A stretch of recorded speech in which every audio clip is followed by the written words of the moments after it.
By Garbashu. Dash. Response from the Office of President Buhari to today's Daily Trust editorial: Life has lost its value under Buhari's Nigeria.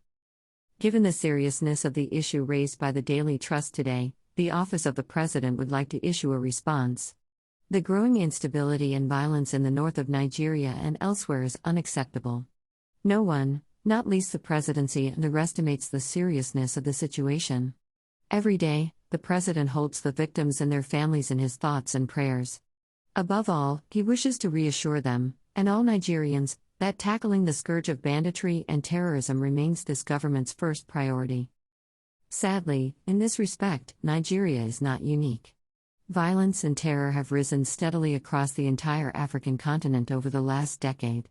The Economist magazine in a recent publication wrote about the next Afghanistan, warning the global community of the horrifying security in our neighborhood, citing specifically the states of Mali, Burkina Faso, and Niger. So we understand the frustrations of the Daily Trust and Nigeria's northern communities about the ongoing challenges of security, and the Buhari administration is no less worried.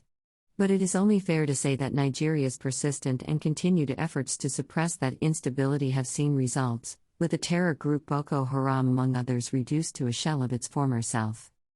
Yet, now we Nigerians face a new threat, the worst global health crisis in living memory. Even Nigeria, that proudly holds the mantle of Africa's largest economy, is not immune from the debilitating economic impact of COVID-19. The economic instability that the pandemic has wreaked has proven an effective recruitment tool for bandits and terrorists across the continent. Indeed, the Daily Trust has correctly identified the source of the violence as an amalgam of many complex issues such as poverty and unemployment. It is equally right to note that, in tackling the violence, force alone will not be enough. It is quite wrong, however, to suggest the problem of insecurity is intractable, and more wrong still to claim apathy on the part of the government. So what is the government doing? First, our military efforts have not let up. It is true that in the face of today's growing number of threats from Boko Haram, kidnappers and IPOB to your run-of-the-mill bandits, our forces are stretched increasingly thin. But our dedicated soldiers are working around the clock to keep Nigerians safe. Second, alongside military force, this government is seeking to address the violence at its economic source.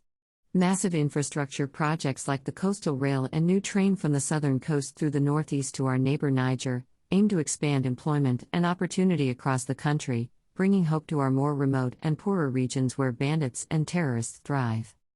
Third, even as the West continues to extricate itself from Africa militarily, we are lobbying our Western allies aggressively for partnership, investment, and support in other areas, such as proscribing Boko Haram, bandits, and IPOB as terrorist groups, which would severely dent their funding, for investment in trade and infrastructure, to help lessen economic instability, and to help with technical assistance, advanced weaponry, intelligence, and ordnance.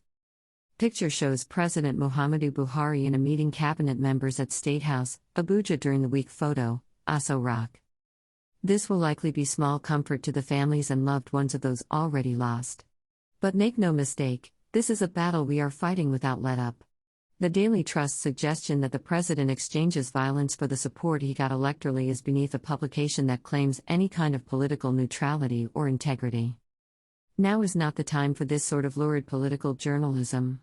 Now our focus as Nigerians must be on coming together and ending the violence. As President Buhari wrote recently of the terrorists in the UK paper, The Financial Times, we will defeat them, one highway, one rail link, and one job at a time.